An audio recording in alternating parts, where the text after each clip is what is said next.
இதுக்கு நான் தான் கிடைச்சனா? என்னால முடியாது, நிச்சயமா முடியாது. இத நீங்க தான் ராஜா கிட்ட சொல்லணும். ப்ளீஸ் பேபிமா. அம்மா என்ன எக்ஸ்ட்ரா? ஒரு மரியாதை தான். மரியாதையில வயசு ஏறுதுல்ல. Okay baby. Correct. As a friend நான் ராஜாக்கு அட்வைஸ் பண்ணா நான் பொறாமையில பேசுறேன்னு அவன் நினைப்பான். இந்த விஷயத்தை ராஜா கிட்ட போய் சொல்றதுல எனக்கு சந்தோஷம்தான். பட் நான் போய் சொன்னா இவளை நம்ம ஒதுக்குறோமே, அதனால இந்த பேபிக்கு ஓர வஞ்சனைன்னு ராஜா நினைக்க மாட்டானா? நிச்சயமா நினைக்க மாட்டான். வஞ்சனையை நினைக்கிற வயசா இது? என்னது என்னது?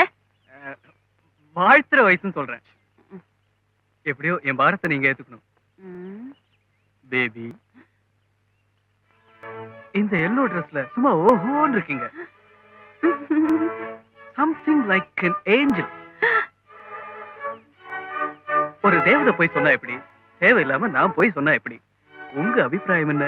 ஸ்வீட் பிரதாப், நானே ராஜா போய் பாக்குறேன். நானே இதை தடுக்கிறேன். ராஜா அட்ரஸ்